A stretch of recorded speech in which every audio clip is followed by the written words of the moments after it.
that I actually cannot really manage in this situation, but also with the problems that I have and the disabilities that I have. So I'm just fear for the worst, because this went wrong 4 years ago. And again, when I was in San Francisco, I became an advocate. I was 8 years advocate for my clinic, for my own clinic, and I advocated with a team, a community advisory board for 11 or 13 other clinics, community non-profit clinics in San Francisco, to improve the access for all the patients and for the providers to work there. And it was through the San Francisco Community Consumer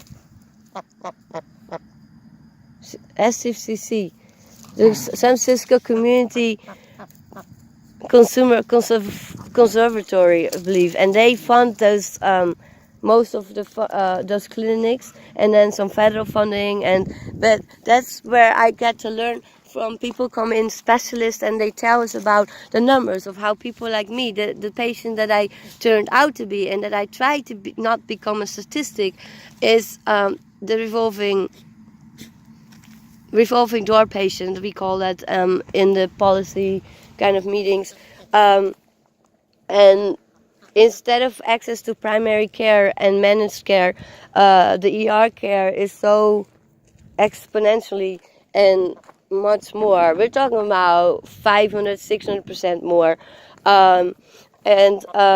That's what we worked on, like getting the ERs as an access point. So today they would not have let me go. They would have actually set up an appointment with a clinic that would have approved me to be seen covered.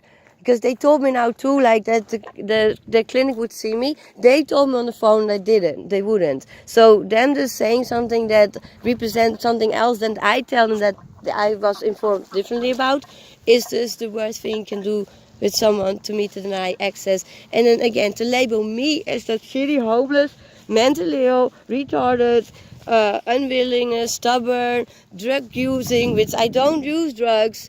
But you know, that's number one, that it's all my fault and my problem. There's no way that medical nice people care in California. There is no way that clinics deny you care. There is no way that ERs deny you care. Yes, actually yes, since and before 2012, but I had access to the local plans, and that gave me a lot more leverage, because there's a lot better communication and ability for me to take it higher up in a way that I use my voice, and there are advocates there, and lawyers, because advocates are sometimes in the bind of having to follow what the doctors have to say, and they sort of advocate for the doctor almost. But lawyers, that becomes a different story. However, with the medical on a state level or county level, it becomes such impossible loops that it's always placed back on me that I deny my own access to care. And I'm saying, please, I'm doing the best I can. I'm that sick right now. I should just be laying in the car asleep, and I'm waiting to see if I can get the social service provider to allow me to find a way to get to this clinic, so I don't have to drive 300 miles to San Bernardino. Or hi guys, y'all do happy times. So this is part of what's so great, that I've trained them that they're not really impacted by my way of responding to these situations, and it allows me to take care of myself and find my own ways, while they're not really like, you know, I don't know, like hurt or impact, or like they just go about, and so they test a little bit, but once they're able to like set the right boundaries and be able to stick with them, and I do, it's great. And that's why I love these dogs so much, and the dogs specifically as well, because they really know the difference between when it's really serious and and acute, or that it's just processing just my way, and that it really, to the point that I go a little nuts, that it really doesn't fade them at all, that hey, hummus, no, that's gross. It's gross. You're gonna throw that up. Leave it now. Leave it now. Ah, da, da, da. Hummus. Humminini. Leave it. Hummus. This is gonna choke that syrup. Hey. This is my little hummus. He's an Aussie and a Corgi. I don't know how that happened, but his mom looked exactly like this one with blue eyes. So that's why he has a half blue eye. I go lengths to find the right dogs, to be honest, even though their temperament is sort of up in the air. I'm kind of seeking out a certain breed that really fits with my personality and my lifestyle. And I feel like that they are really happy.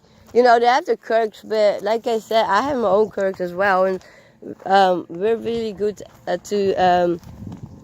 in like, I don't know if you call it compromising, but when like I'm a little bit out of it, to be honest. Sorry, if you've checked out by now already, I understand. And if you have been able to hang in there, I really appreciate it, and I appreciate actually all of your comments and time for watching. And I am actually a public speaker. Like I said, I used my voice for 10 years to volunteer on these boards, and when I was undocumented in San Francisco, because again, life threw me lemons, I made it lemon from it and lemonade from it, and I used my skills and to build more skills for where I have a lot of disabilities.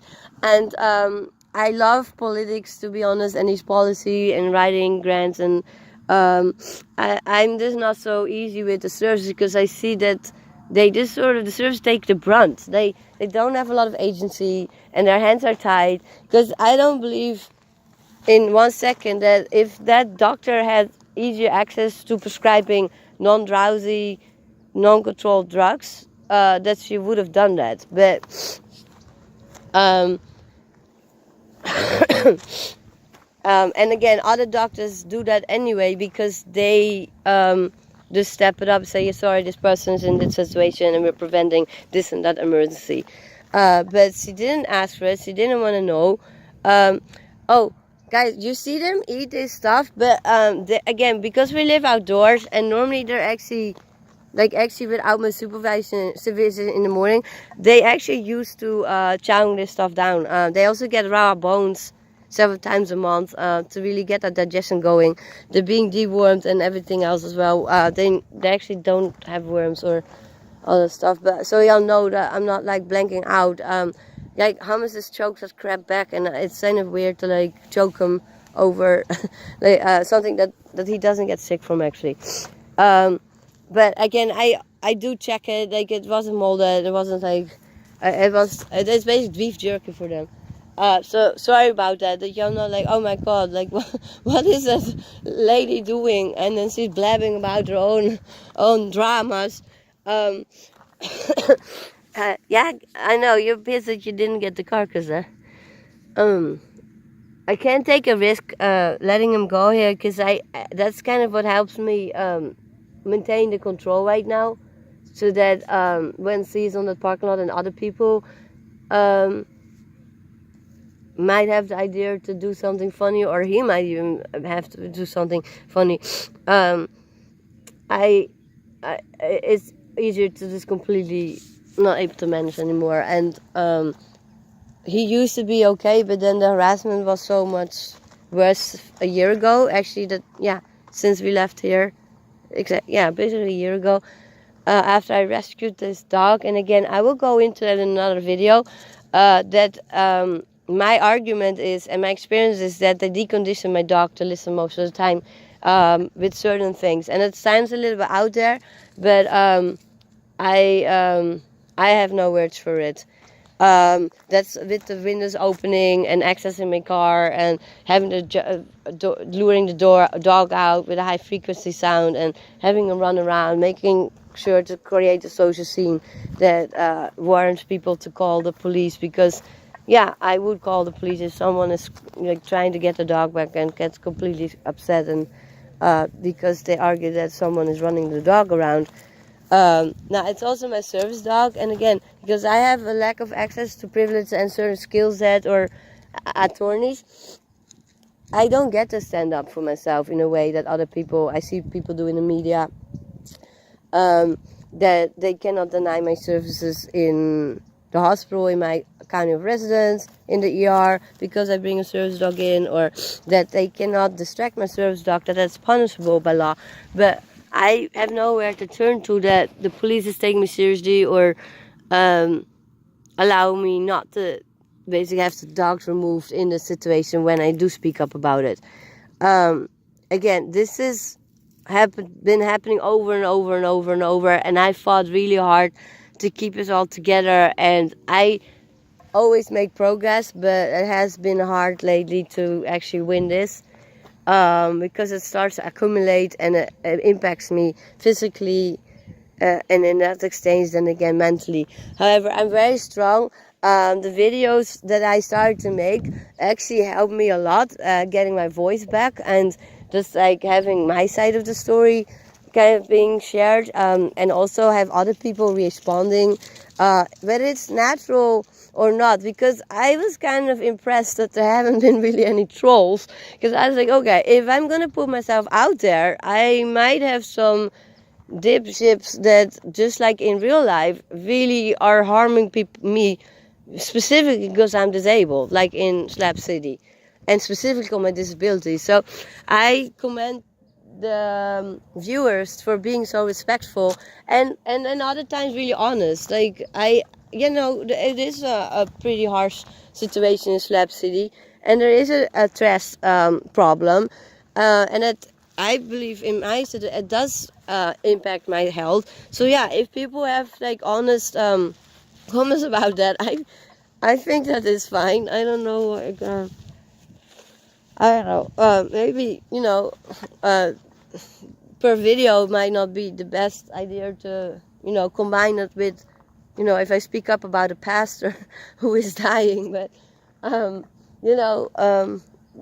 is that First Amendment or something, freedom of speech. So yeah, I am saying, like, I have continued to work on ways to try to move forward in life, and I overcome my traumas and all the stuff that comes with it. I don't do that alone. I have people who I can turn to, and I do turn to, and take risk over and over again to come on, Papa, and to like ensure that I get from A to B. And to be honest, I have been traumatized so much, and again, I will explain more in other videos. And if you hear my voice differently right now or than the beginning of the video, that's what this processing does for me. After the traumatic brain injury, in 2012, I got hurt in my head, and my photographic memory, that was really great and perfect, just disappeared. And so I'm a visual processor. So like my foster brother said, we have like a Google image search in our brain, and then that needs to be translated to words. And then when people say that it needs to be translated from words into images, and that's my visual thinking. I'm also a kinesthetic hands-on learner, and so when I stand next to the intake nurse, showing them in person, like, hey, those are the diagnoses, that page is what I'm here for, I function so much better, and it's so much more helpful for them than me sitting there and just for hours and then completely lost, and then in the end so upset. I don't know if this is Michaela's.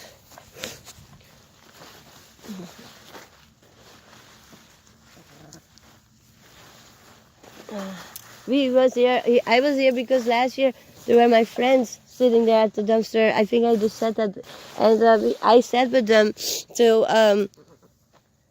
they were able to check into that hospital. I arranged that their dogs would be able to be taken back to the dad in Slab City, and for 8 hours or so I sat there with them, and it was pretty awful because I don't know, I don't sit behind dumpsters or on the street because it kind of just makes me cry and be so hopeless that I just can't function. Here, I am working through things.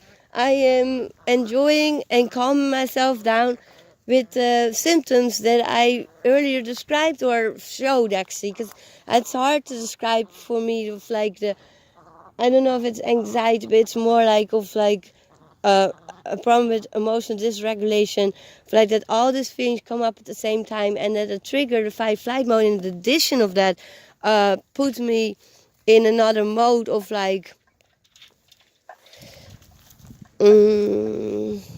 having to take care of a trigger. It's not necessarily in the past, or it's just completely overwhelming. And then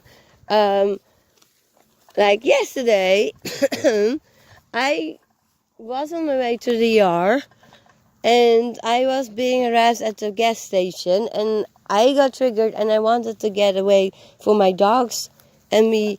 And for the first time in a long time, for the first time ever, I drove off with the pump in the car, because they were messing with my dogs. And again, they do it in a way that you cannot see that on the camera, but that I had to tell the dogs to please to go in the back, and that it upset me so much again. And in the story that had already been really pretty awful, I just accidentally drove away, but that's partly because I was triggered for the first time too much. And again, that's why I needed those medication as well, because part of the allergy medication, the hydroxyzin, it calms down that overall nerve system, that then and the hives and stuff. But that actually allows my brain to be also calm and be less fast in the fight flight reaction. And again, the fight flight reaction often causes again another flare up in my skin, because trauma is connected to this. To my skin outburst. And again, I work every single day to manage this. I'm not sitting around and denying or saying like, hey, I don't trust doctors, or I don't want this or that. No, I'm saying, hey, I have a lot of challenges and I'm trying to do it, and sometimes in certain ways it's not working, and I need to continue to find other ways to make it work, because I have made it work. However, the process is so tedious and too much that started to cost me my life, basically. Like, I couldn't recover from these kind of visits anymore, and it would wipe me out then. And knowing that my care being denied anyway, it's just a death sentence.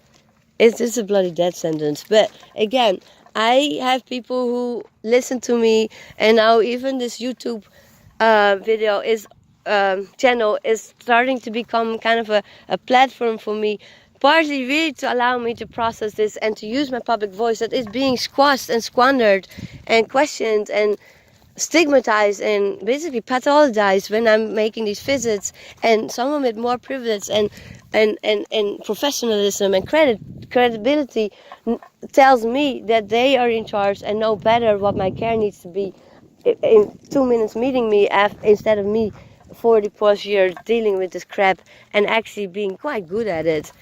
And I've helped many people. I'm talking about grants, $200,000, $750,000, like that. I with a big voice and a task force around me and be part of that, have arranged in San Francisco for people who could not get access to care, and that I even couldn't after I got it for other people, or that we got it passed. And some projects have been really directly in my control, and I'd like to just put that out there, because when I'm being so denied for care, and I know that people won't believe me, or I know I feel guilty that I didn't do the best job, I forget that I was this amazing person. And no, I'm not that amazing person anymore. That trauma fucked up everything. And I should be able to be honest about that. I don't have to figure hide and completely go nuts about it. There's no support or no solid solution for this kind of traumas. And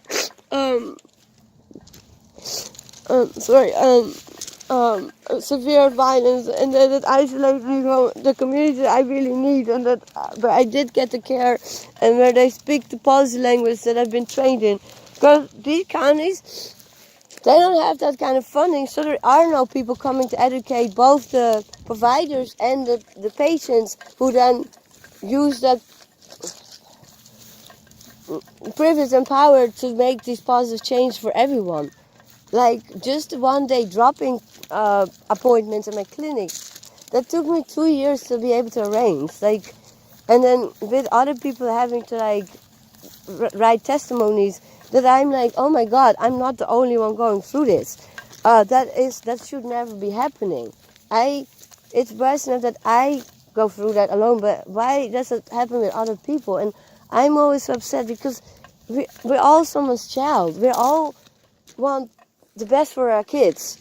And again, that's so hard when the government shuts down the government, the admin, because people will have to fight for their children and their health, and that will take a lot of the other efforts away for other things to be able to organize, which I've mentioned in another video as well. But I experienced this kind of systems at first hand, and I've tried to change them, and not tried, I've been able to improve them and add to it in a way that was constructive.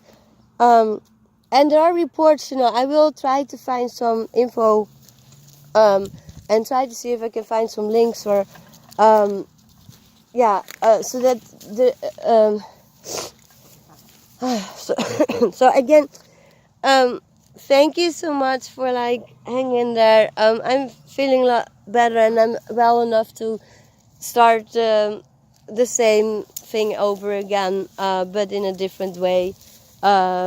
So my options are right now, one, to ask my service provider for medical office to see if we can access the care in the clinic here without switching my coverage. 2 is to switch it temporarily, or 3, to make it statewide. If not, those 3 options aren't working, I can go to another ER or a free clinic 300 or 200 miles away, or I can not do anything at all and create an enormous emergency that I may not be able to survive.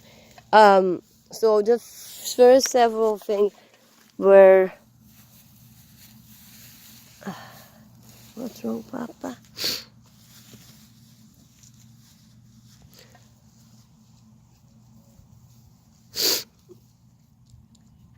Someone just showed up there. I don't know if they're gonna call someone, but he wasn't just walking. He was looking for us. I don't know why, because again, nobody really cares. We're here normally. I just want to say that he just came out all the way here to see if we were still here, and then he got on his phone.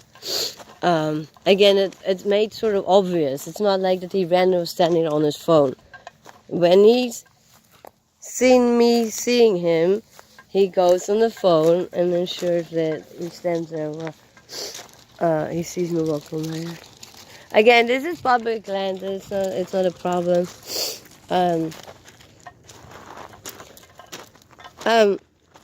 I hope it's not like, please don't think this is the end of the world. I'm just very honest and break it down in a way that works, how it works for me, and that it's not just always like, oh, that person doesn't want to go to the doctor, or she's just being difficult. No, I literally walk around with a missing jaw joint, a broken hand, because my care continues to be denied. And I don't know, with 10 years of a lot of policy work under my belt, including the HIV Prevention Planning Council, and that plan went through to the White House till Trump, I think, stopped it. It's I learned a lot, and I was able to contribute a lot. I would like to try to take a little bit of credit of how I used my time when I had no rights to ensure that other people had access to their rights and their healthcare and their education. And I just have benefited from myself, but I lost that time. Like, I had no way to do anything else at that point, being sick, and just use my time as good as possible. And hey guys, no, get away now. Hey, hummus. And with the shorter amount of time that I have, because I'm battling this really progressive, debilitating joint and soft tissue disorders, I really value the time and efforts I do and put in. Like, I really freaking value it. And me speaking out, I'm really saying, like, yeah, Papa, go. No, but I drowned almost. Wait, where does the water come from? Last year, as in a year ago again, I almost drowned in the canal like this. I think I mentioned that because this across right straight at Mount Signal. This is where? Like, I think there or somewhere. Where is it? The South Central and then 8 miles east. So exactly, I drowned in this canal because Papa wanted to drink a sip of water and then he couldn't get out because we thought it was clay. It was a little less clear than this, you know. It was covered in clay. And so, and when it's earth, you can, like, hold yourself better. When it's a wall like that, ooh. And so then I went to go get him out, and then I fell in, and then I almost drowned because it got so cold, and I knew I was gonna have 30 minutes. I instantly knew.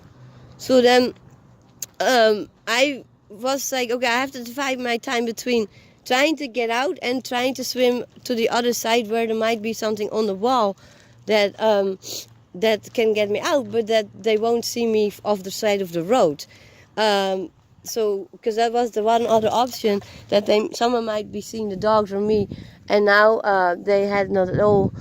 There's the police. So, Gaia, come.